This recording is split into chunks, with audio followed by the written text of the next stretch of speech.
keputusan dari komisi. Menjelang hari-hari pelantikan Prabowo Gibran sebagai presiden dan wakil presiden, telah banyak beredar nama-nama yang akan mendapatkan jatah kursi pada Kabinet Indonesia Emas. Meskipun belum dirilis secara resmi dan gamblang, kita udah bisa menebak-nebak nih siapa aja yang masuk dalam daftar pejabat yang kedepannya akan membantu Prabowo Subianto dan Gibran Rakabuming dalam menjalankan pemerintahannya. Selain pada jabatan menteri, yang cukup menuai atensi publik adalah mereka yang akan menjabat sebagai Dewan Pertimbangan Presiden. Nama Jokowi cukup santer terdengar. Rasanya sah-sah saja ya, mengingat Jokowi telah menjalankan kekuasaan sebagai presiden selama 2 periode. Pengalaman dan sepak terjang tidak perlu diragukan lagi.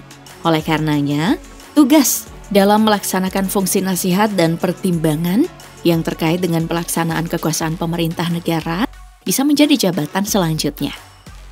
Bangsa yang besar, kita harus melihat ke depan. Sepak terjang 2 periode menjadi presiden juga pernah dirasakan oleh Susilo Bambang Yudhoyono. Wajar juga jika namanya masuk dalam daftar Dewan Pertimbangan Presiden karena telah banyak berkiprah dalam bidang militer dan bidang pemerintahan.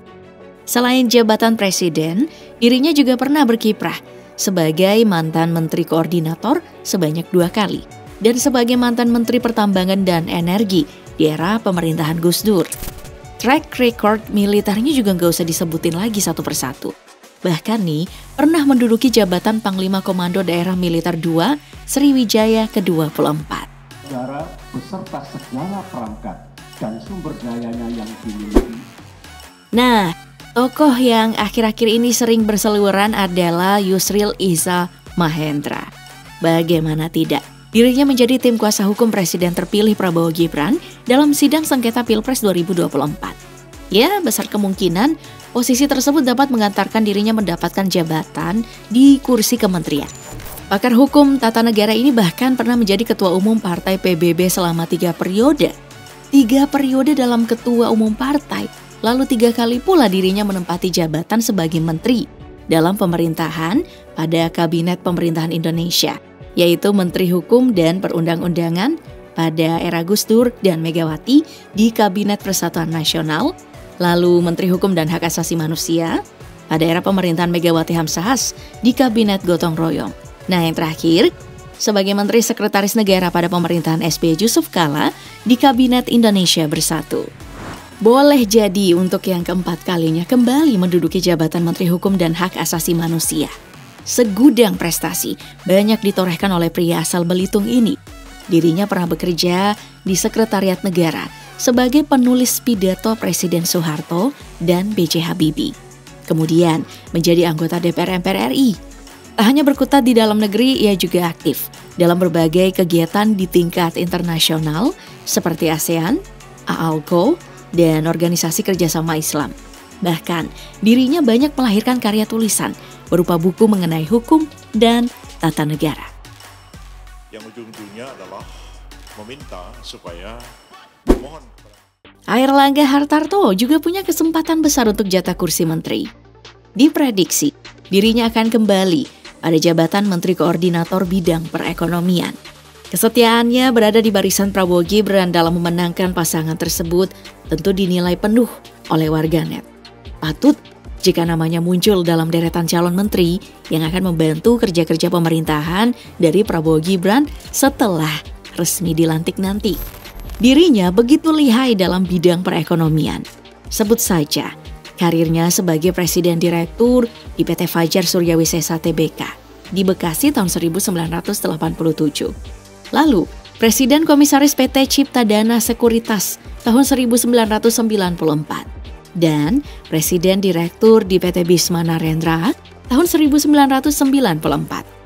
Karir di beberapa perusahaan tersebut menjadikan dirinya dianggap memiliki kapabilitas dalam bidang perekonomian. Kerja-kerja politiknya juga telah melambung tinggi. Ya, seperti yang kita ketahui bersama, dirinya menjabat sebagai Ketua Umum Partai Golkar sejak Desember 2017. Jabatan menteri bukan pertama kalinya ditekuni. Pasalnya, pria kelahiran 1 Oktober 1962 ini sebelumnya pernah menjabat sebagai Menteri Perindustrian, menggantikan Saleh Husin pada reshuffle kabinet kerja Presiden Joko Widodo Yusuf Kala. Tak sampai di situ, dirinya juga punya kapabilitas yang cukup pada organisasi politik, seperti posisi ketua di Persatuan Insinyur Indonesia periode 2006 sampai 2009. Lalu Ketua Dewan Insinyur PII tahun 2009 hingga 2012. Anggota Majelis Wali Amanah Universitas Gadjah Mada 2 periode sampai tahun 2012.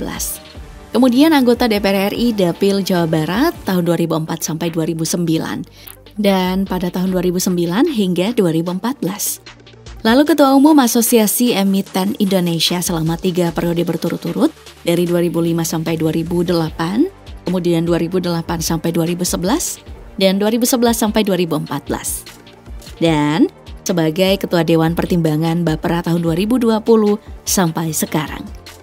Dan bagi Partai Golkar yang penting menuju pilkada nanti tentu. Ridwan Kamil juga ditaksir-taksir nih akan punya posisi strategis pada Kabinet Indonesia Emas. Jika dilihat dari rekam jejaknya sebagai dosen tak tetap dan seorang arsitek, dapat diprediksi jika dirinya bisa jadi dilantik sebagai Menteri Pekerjaan Umum dan Perumahan Rakyat menggeser Basuki Hadi Mulyono. Wajar dong posisi strategis tersebut diberikan padanya. Mengingat jabatan gubernur selama 5 tahun dan pembangunan Jawa Barat yang cukup signifikan.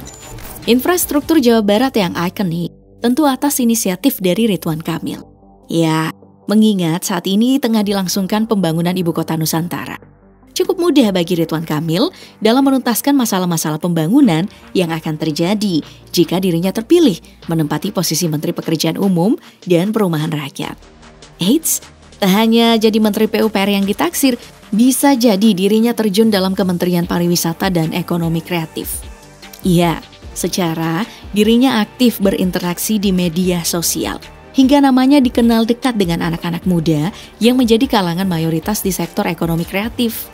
Generasi yang turun tangan seperti saya, jangan jadi generasi yang hanya tutup. Posisi menteri juga tentu dong akan diisi dengan yang muda-muda.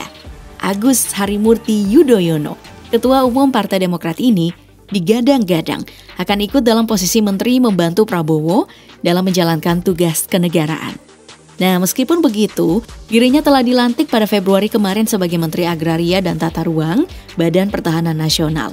Namun, kemungkinan besar jabatan tersebut akan terus berlanjut hingga berakhirnya masa Kabinet Indonesia Emas. Saat ini AHY menjabat sebagai Direktur Eksekutif The Yudhoyono Institute (TYI) dan pendiri dari AHY Foundation.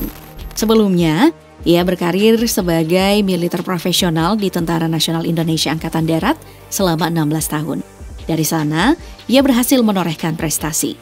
AHY menjadi lulusan terbaik dari Akademi Militer tahun 2000 dan meraih penghargaan Presiden Republik Indonesia Bintang Adi Makayasa. Berlatar belakang militer, AHY ini pernah mengemban tugas saat berdinas di TNI Angkatan Darat pada operasi pemulihan keamanan di Aceh tahun 2002 dan operasi perdamaian PBB di Lebanon pada tahun 2006. Dirinya juga menjadi salah satu Presiden Universitas Pertahanan Indonesia.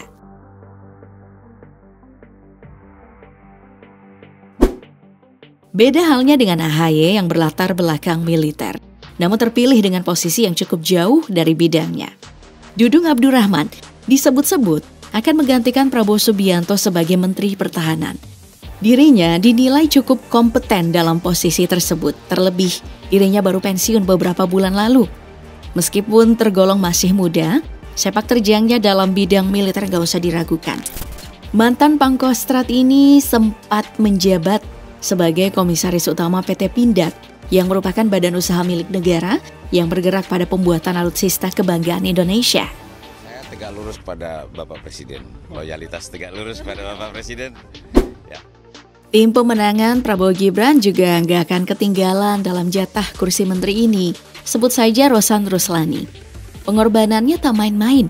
Dia mengorbankan posisi wakil menteri badan usaha milik negara dikarenakan memilih terjun dalam dunia politik untuk bergabung dalam tim pemenangan Prabowo Gibran. Rasanya sah-sah saja jika namanya disebut-sebut akan mengisi kursi pada posisi Menteri Luar Negeri. Hal ini dikarenakan dirinya pernah menjabat sebagai Duta Besar Indonesia untuk Amerika Serikat. Latar belakang politik dan kiprah pada bidang serupa tentu bisa menjamin akan mendapatkan posisi menteri. Lalu, bagaimana dengan deretan artis yang gencar menyuarakan dukungannya pada calon nomor urut 2 ini? Raffi Ahmad, Deddy Corbuzier, Gus Miftah, Desta, hingga Andre Taulany. Publik figur ini secara terang-terangan di media sosial berada pada barisan Prabowo Gibran.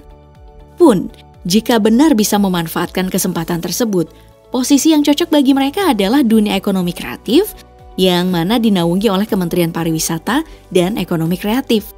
Boleh jadi juga menyasar pada Kementerian Pemuda dan Olahraga atau Kementerian Komunikasi dan Informasi.